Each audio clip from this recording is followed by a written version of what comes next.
Taste the Daily. குற்றம் சாட்டியுள்ளார்.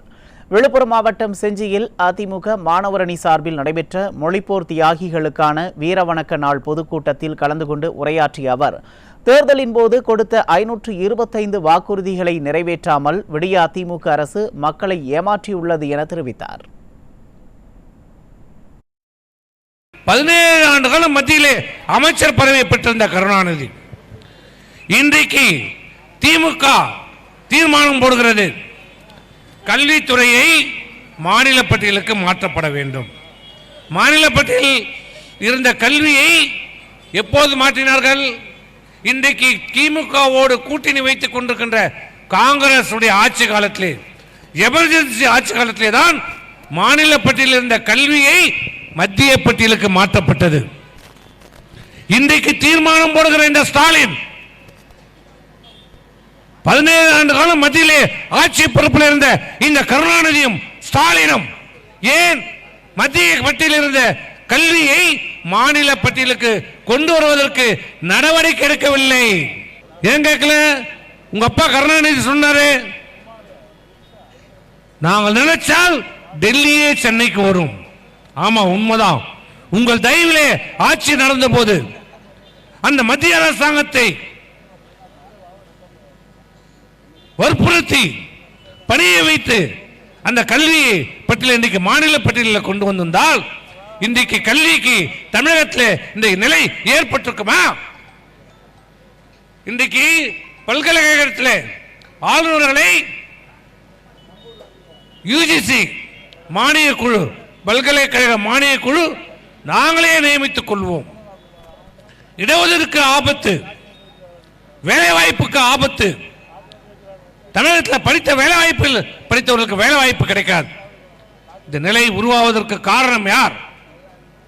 கருணாநிதி, ஸ்டாலின். அதை மறந்துட்டு, அதை மறைச்சிட்டு இன்னைக்கு சொல்கிறார் ஸ்டாலின், இந்தியா முழுவதும் நான் முதல்வரை திரட்டி போராட்டம் நடத்துவேன். ஆட்சியில் 17 வருஷம் டெல்லியில் உட்கார்ந்திருந்தியே, அப்ப என்னத்தை கீழ்ச்ச? அப்ப ஏன் செய்யல?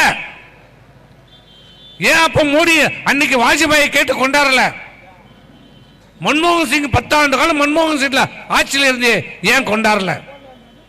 ஏன் செய்யல? அப்போ உனக்கு கல்வி கண்ணுக்கு தெரியல, கச்சத்தீவு கண்ணுக்கு தெரியல. உனக்கு தெரிஞ்சதெல்லாம் கப்பல் துறை, போக்குவரத்து துறை, சாலை வசதி, உன் பிள்ளைக்கு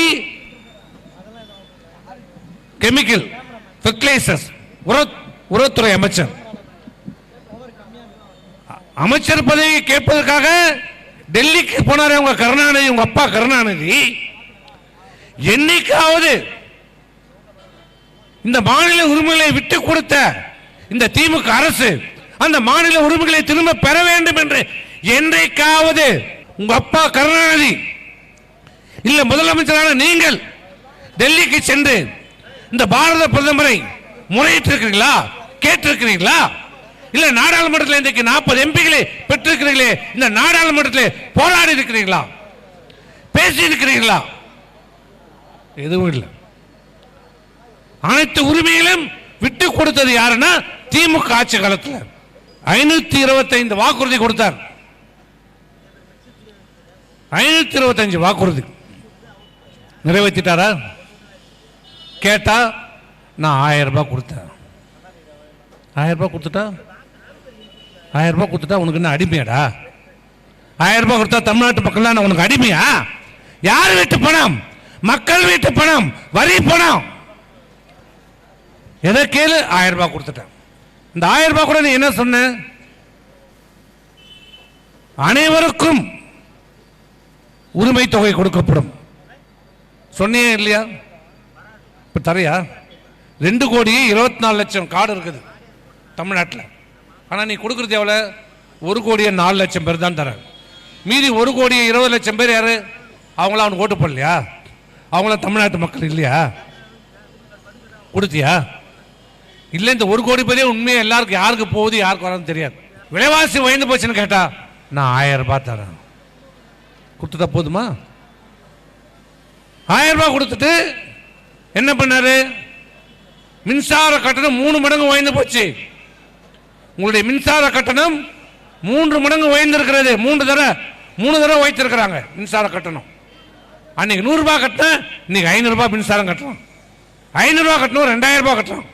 2000 ரூபாய் 4000 ரூபாய். அது என்ன கணக்குனே தெரியல. அவன் என்ன கணக்கு எடுக்கிறான் என்ன தெரியல. மின்சார கணக்கு என்ன சொன்ன தேர்தலில் நான் முதலமைச்சரானா மாதம் மாதம் மின்சார கட்டணம் எடுப்பேன். இன்னைக்கு எடுக்கிறியா? ஏன் எடுக்கல கேட்டா அந்த 10 ரூபாய் பாட்டில் அமைச்சர் சொல்றார், அமாவாசை செந்தில் பாலாஜி ஸ்மார்ட் மீட்டர் வச்சதுக்கு அப்புறம் ஒண்ணும் இப்ப விட 2 மாசத்துக்கு ஒரு தடவை கணக்கு எடுக்கிறல்ல கேட்கிறவன் கேனையா? 2 மாசத்துக்கு ஒரு தடவை உன்னால கணக்கு எடுக்க முடியுது இல்ல? அந்த கணக்கு ஏன் நீ 1 மாசத்துக்கு முன்னாடி கேட்டா ஸ்மார்ட் மீட்டர் வச்சதுக்கு அப்புறம் மின்சார கட்டணம் கடுமையாக உயர்ந்திருக்கிறது. வீட்டு வரி உயர்ந்திருக்கிறது. 2 தடவை உயர்த்திட்டான். 2 தடவை உயர்த்தல, இனிமேல் வருஷம் உயரம் சொல்லிட்டான். நில மதிப்பு உயர்ந்திருக்கிறது, நில வரி உயர்ந்திருக்கிறது. நிலத்தை வாங்கவோ விற்கவோ முடியாது, நில மதிப்பு உயர்ந்துருச்சு. பத்திர கட்டணம் உயர்ந்துருச்சு, பால் விலை உயர்ந்திருக்கிறது, எல்லா விலைவாசியும் உயர்ந்திருக்கு. கேட்டா 1000 ரூபாய் தான். இந்த ஆட்சியில் நீ 1000 ரூபாய் வாங்கிட்டு உங்ககிட்ட குறைஞ்சபட்சம் சர்வ சாதாரணமாக 10,000 ரூபாய் வாங்குது இந்த அரசு. விவசாயிகளை வியாபாரிகளை பாதிக்கின்ற இந்த சேவை வரி ஜிஎஸ்டி இதை முறைப்படுத்தப்பட வேண்டும், சிம்பிளிஃபை பண்ண வேண்டும் என்ன சொல்லுவேன். இதனால் மக்கள் பாதிக்கிறாங்கன்னு சொல்லுவேன். ஜிஎஸ்டி யார் சொல்றது? இந்த திமுக சொல்லும். ஆனால் இந்த ஜிஎஸ்டி வருவதற்கு காரணம் யார்? இந்த வரி விதிப்பு வருவதற்கு காரணம் யார்? 2004 மன்மோகன் சிங் ஆட்சி.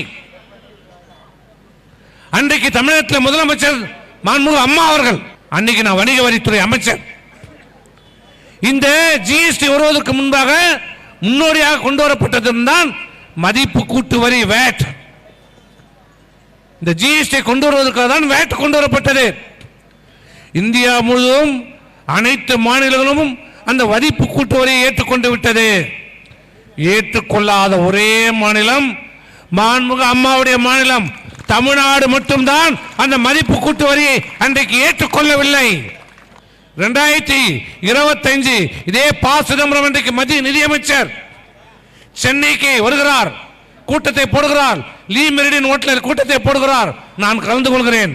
என்கிட்ட சொல்றார், இந்தியாவில் இருக்கிற எல்லா மாநிலங்களும் ஒத்துக்கிட்டாங்க, அம்மா கிட்ட சொல்லுங்க, இது நாட்டுக்கு நல்லது, இந்த வரி விகிதம் வந்தா நல்லது சொல்லுங்க என்ன. ஆனா அம்மா சொன்னாங்க, நான் இருக்கிற வரை இந்த மதிப்பு கூட்டு வரிக்கு அனுமதி தரமாட்டேன் என்று சொன்னார்கள். 2006 அம்மா இருக்கிற வரை மதிப்பு கூட்டு வரி தமிழகத்திலே அனுமதிக்கப்படவில்லை.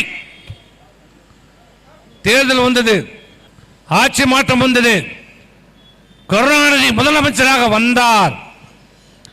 வந்தவுடனே முதல் சட்டமன்றத்திலேயே அந்த மதிப்பு கூட்டு வரிக்கு அனுமதி கொடுத்து இன்றைக்கு ஜிஎஸ்டி வரி வருவதற்கு காரணமாக இருந்தது இந்த துரோகி திமுக அரசு. உண்டா இல்லையா? கொண்டாந்தே இல்லையா? சொல்லு. எந்த முகத்துல எதுல நீ வந்து சொல்ற ஜிஎஸ்டி பத்தி பேசுவதற்கு உனக்கு என்ன அருகதை இருக்கிறது? திமுகவுக்கும் இந்த ஸ்டாலினுக்கும் ஜிஎஸ்டி பத்தி பேசுவதற்கு என்ன அருகதை இருக்கிறது? அதை கொண்டு வந்தது திமுக, நீட்டை கொண்டு வந்தது திமுக காங்கிரஸ் கூட்டணி. இப்படி ஒவ்வொரு முறையும் தமிழகத்துடைய உரிமைகளை காட்டி கொடுத்து, தமிழர்களை காட்டி கொடுத்து, தங்களுடைய சொந்த லாபத்திற்காக, தன்னுடைய குடும்ப லாபத்திற்காக ஆட்சி நடத்துகிற இயக்கம் இந்த திமுக.